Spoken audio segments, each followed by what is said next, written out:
one significant experience that like where you guys hit rock bottom? As we speak now, your boy is at rock bottom.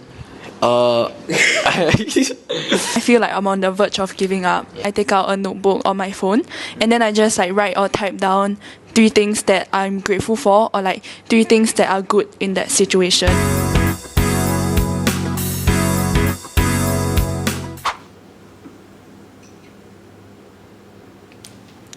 What's up, thoughtful leaders? My name is Amjad, and if you clicked on this video today, you have successfully become a viewer of my own first episode of Talk Ma. Yes, a space where we dive into culture, events, as well as experiences shared by our Swiss Cottage students. So, we are all about keeping it real, sharing stories and experiences that inspires changes in our lives. So, let's sit back, relax, and talk it out, ma. So today I've invited 2 very special guests, our own 2 presidents of 2024, here to talk more about their leadership journey as well as experiences in Swiss Cottage Secondary School. So, if I may invite both of you to introduce yourself as well as describe yourself. Yeah. Hello, I'm Christina. My class is 3S8 and I'm the president of the student council, and my CCA is girls basketball. Hi, my name is Aspen and I'm from class 3S7. My CCA is drama. I live in Choa Chu Kang. My favorite food is ramen, but I also like my ama's cooking. Bak kut teh. Thank you. Thank you very much, Aspen and Christina. So, let's just start off with a very simple question for today. Okay, so how has it been like in Swiss Cottage up until now? From the day you came into Swiss Cottage up until your current status. So, who wants to go first? I can go first. Okay. So joining Swiss Cottage has been one of the best experiences of my life. I really like the people here, be it like my friends or the teachers who are really supportive. And I think that I've really managed to find my own support group in Swiss Cottage. So that makes my experience all the more easier. The past 3 years, academic-wise, has gotten more difficult as the years pass by, for sure. But I think that with the help of my teachers, it has become a lot more easier than it hasn't been a lot as hard as it had to be, and I really appreciate that. So what makes a place is really like the people that are in it. So I think that because the people here are so warm and friendly, it makes like Swiss Cottage what people can call their second home too. Yeah. Aspen? Oh yeah, my bad. I think that since I entered the school until now, it has been very. I think that since I entered the school from now, it's been very nice. You know, everyone since Sec 1 until now has been very supportive, and in Sec 1 there wasn't really much stress, but then like the stress started coming mostly this year, cause like, you know, the years start coming and they don't stop coming. Yeah.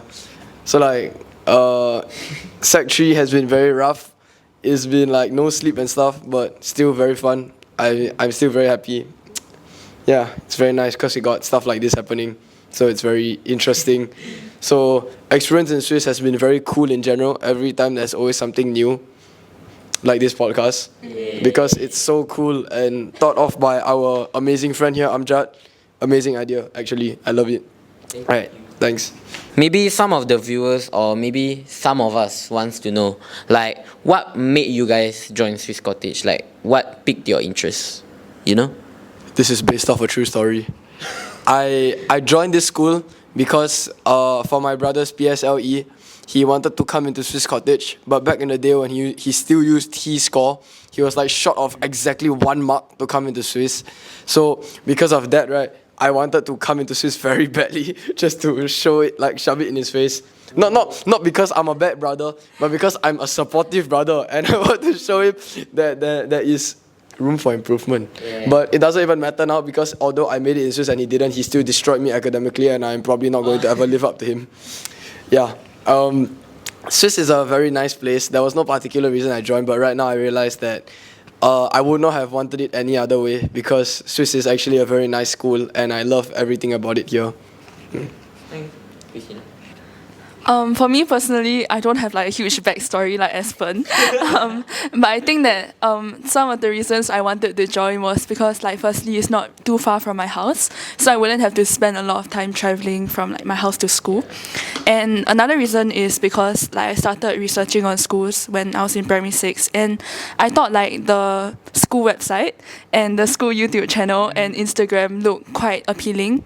It looked very interesting and looked like a place where I'll be able to like grow holistically, because a lot of the videos that they put up or photos show a lot of like activities like orientation or like new like refurbishments of the infrastructure in school. So I thought that it really showed that the school cares a lot about its students and it's more than just a school lah for the students here. Yeah, so through like researching, I think I found that this school looked like quite appealing, so that's why I joined. Yeah. Okay, speaking about YouTube channel, our very own Swiss Cottage YouTube channel has also published a new video which is titled Open House 2024. So you guys better check it out if you're watching this video right now. Okay, but but moving on, right? Aspen, you told me about your huge, very, very inspiring backstory. However, I also want to know like what Christina said. She had done some research and there are things that piqued and intrigued her.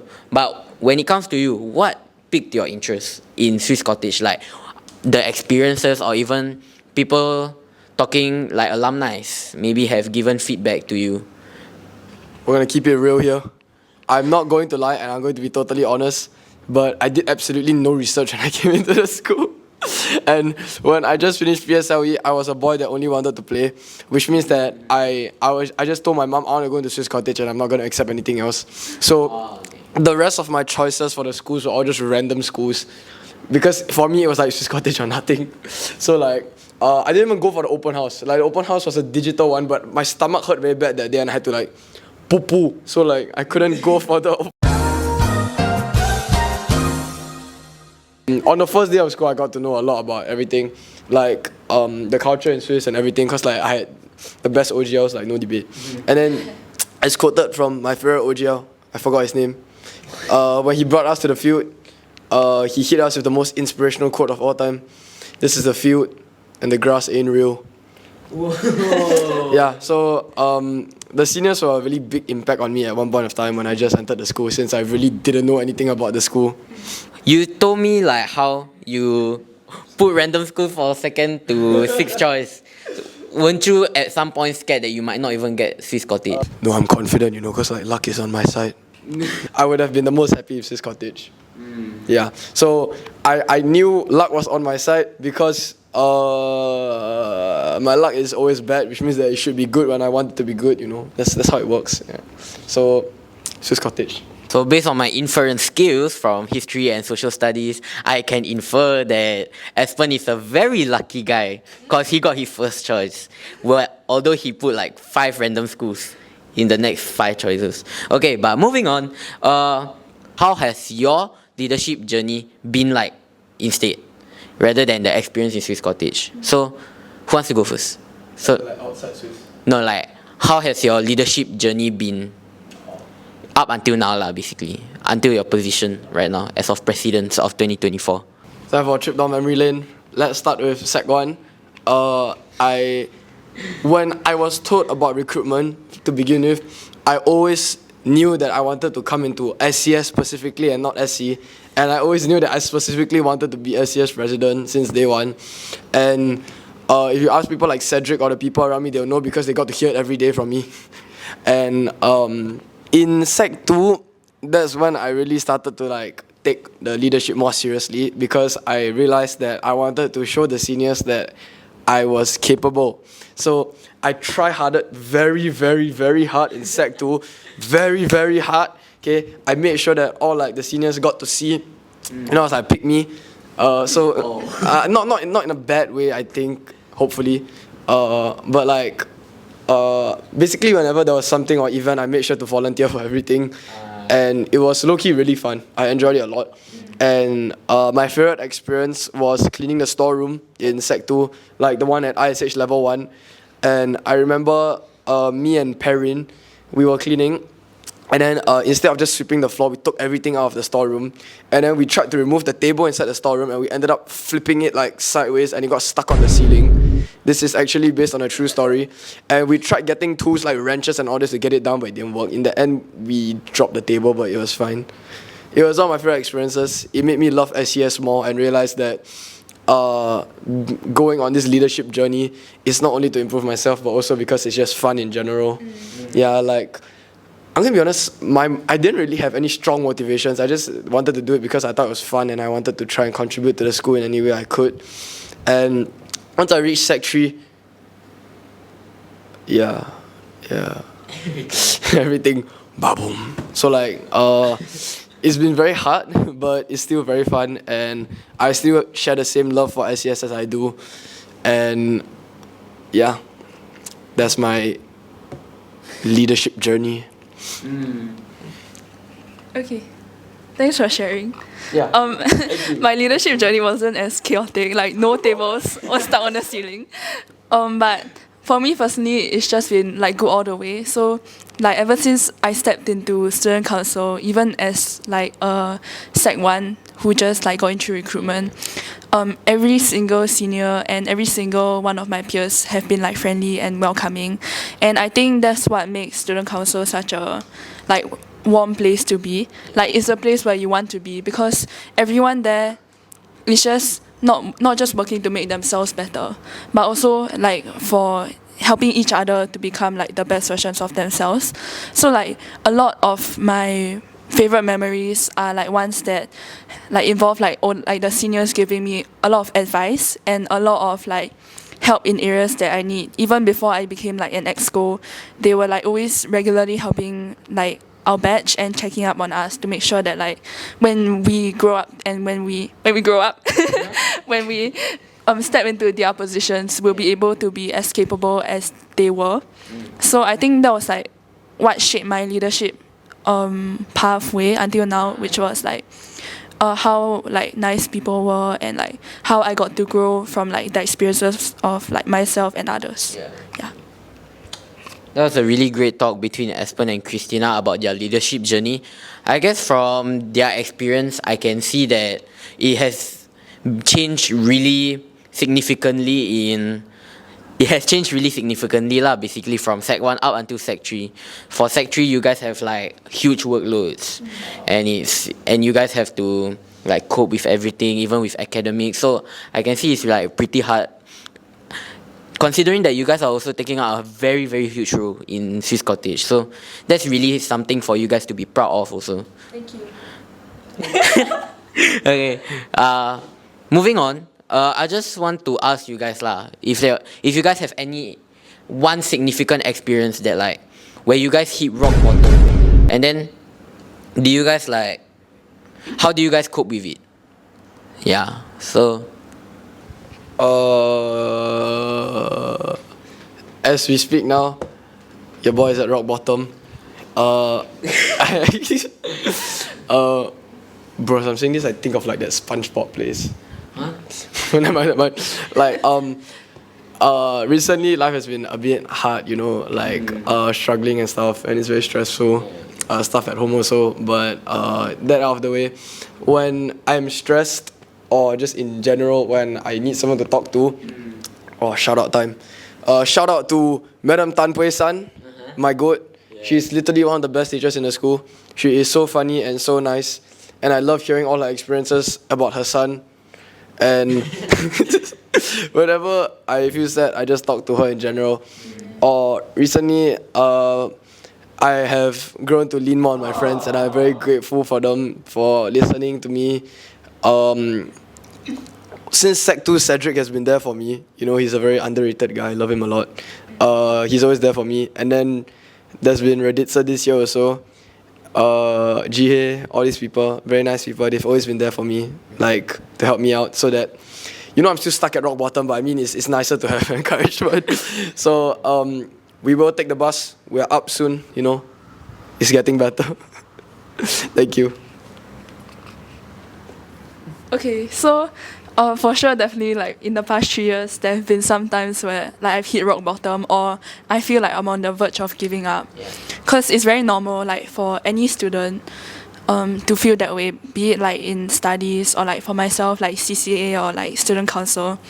There will always be like setbacks that we face, and it's like perfectly normal, even like as excos, to feel that way. So I think like that's the first thing, that we acknowledge that it's like normal and it's okay to feel that way. Then personally what I do, like we both have like coping mechanisms. So one thing that I do is just like force myself to sit down at my desk or whatever, and then I take out a notebook or my phone, and then I just like write or type down 3 things that I'm grateful for, or like 3 things that are good in that situation. Even though outwardly it looks like a bad situation, I try to find like the good in it.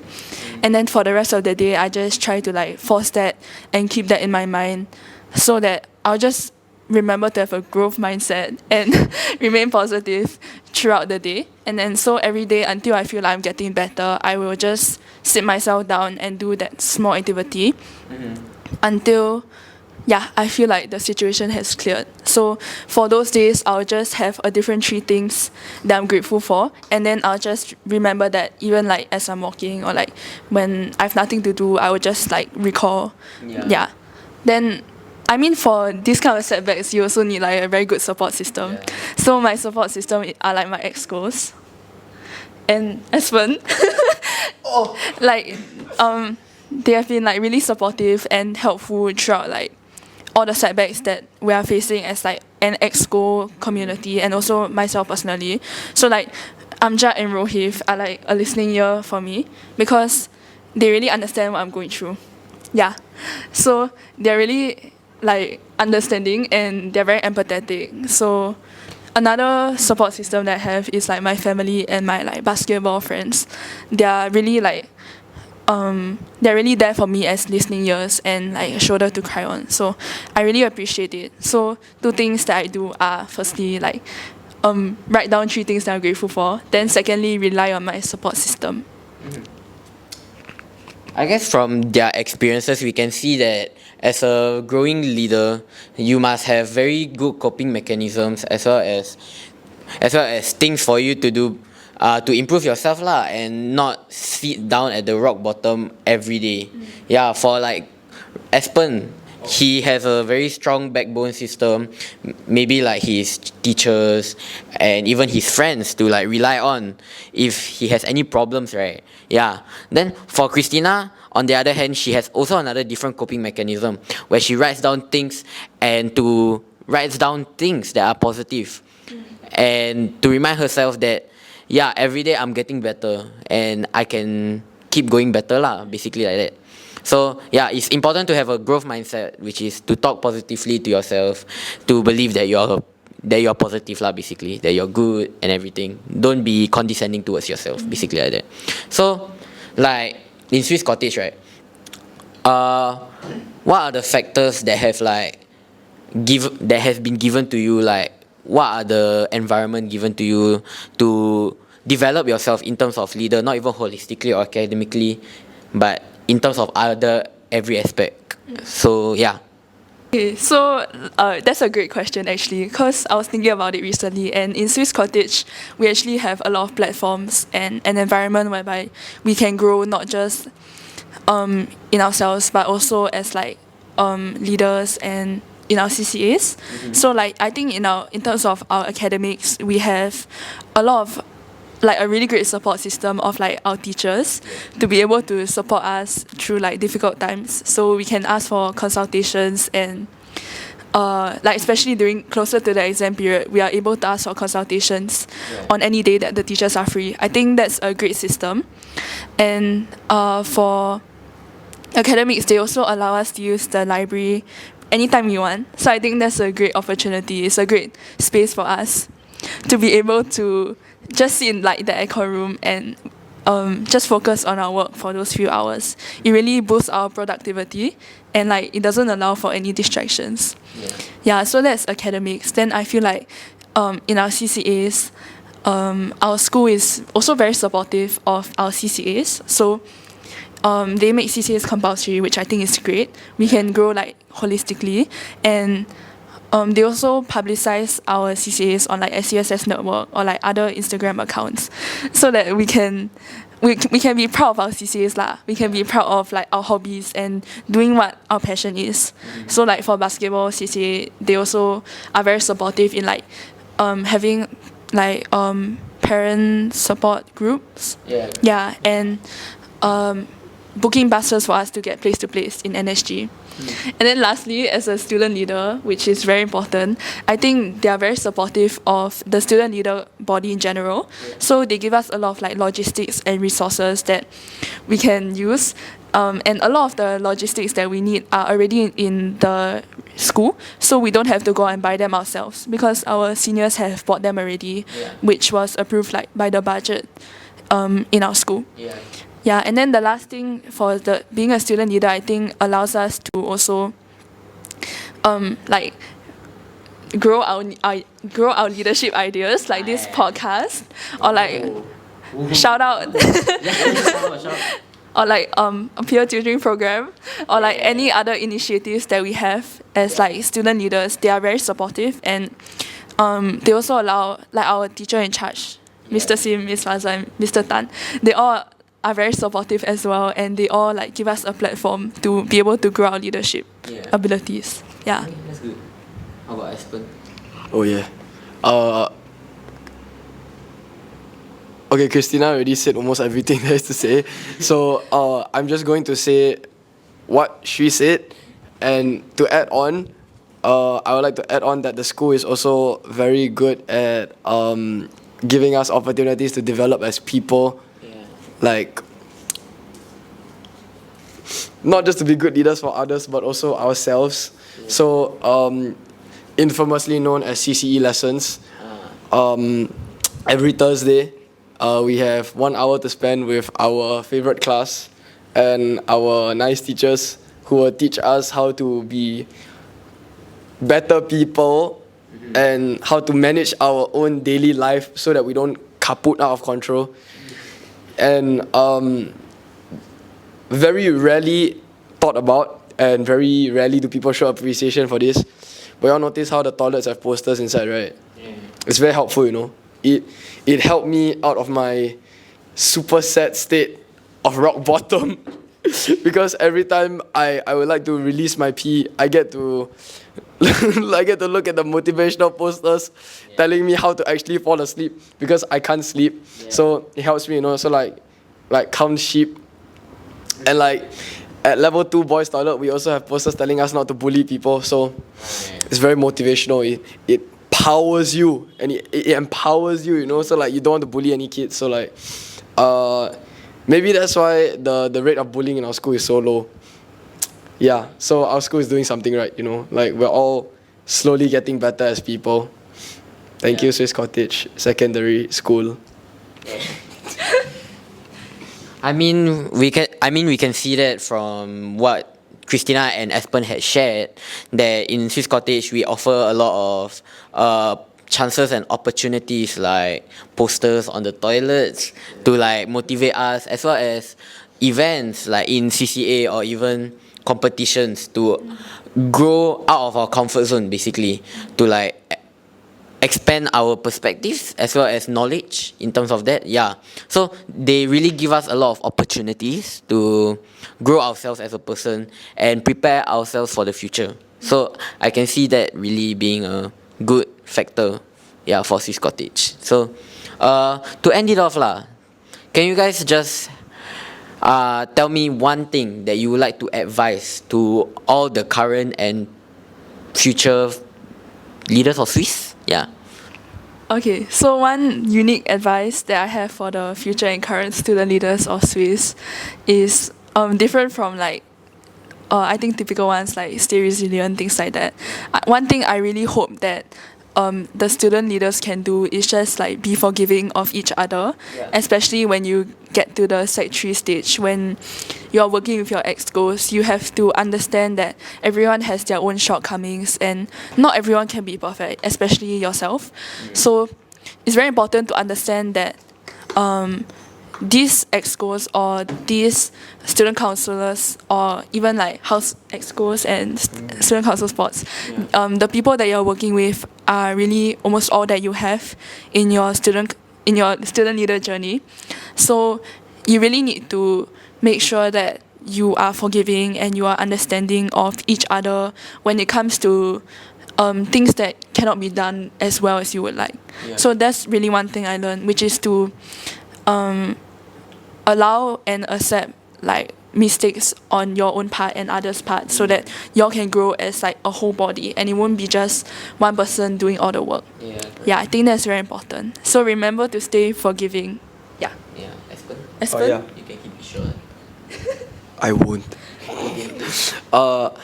Advice I would like to give to everyone, not just aspiring leaders, but in general, is that similar to what Christina said, you need to be forgiving people and you need to actually like learn to understand people more, as in more forgiving in a sense like before you get to know someone, you shouldn't judge them too much, because this will help you as you grow up. Not just in school life, but in your work life also. We need to learn to, accept people for who they are and not be too heavily judgmental just because of one mistake or anything they might do in general. Because we're all people, you know, you should learn to accept each other. And we also need to, you need to like have a good schedule. This is super important. Once you reach upper sec, right, it's going to be really rough. So I think it's important for everyone to have a good schedule, so like they have a good idea of what is going on in that day and they don't end up sleeping at 6 a.m. or have any ridiculous time sleep schedules. We need to do everything we can to make our life easier, especially in upper sec. So make sure you plan your time well. Make sure to sleep well. Sleep well is very important so that you grow tall. Unlike somebody here. Don't end up sleep deprived, because at this age it's also very important to sleep. Grow taller. To end of the podcast, we would like to thank our sponsors. Water, 0 calories, 500 grams of protein. Until next time on Talk Tour. Okay, so from the stories that you guys have shared, so I can see that as a leader that we have to have good time management skills, so to prevent ourselves from like having sleep deprivedness, as what Aspen said, and even we have to accept that mistakes are bound to happen and that we shouldn't take it very hard on ourselves, and we should see as a learning opportunity to grow ourselves and become better for the future lah, and develop ourselves as a better person. So yeah, that's really good. So with that, I really hope that the people watching the podcast right now enjoyed the stories shared by Christina and Aspen today, and I had really fun talking to both of you. So thank you for becoming thank you for becoming the first guest of my first very episode of podcast. So with that, I would like to end today's podcast, and do remember to share, like, and subscribe to the podcast YouTube channel. So, well, with that, we have come to the end. So, bye-bye. Bye-bye. There. Boom.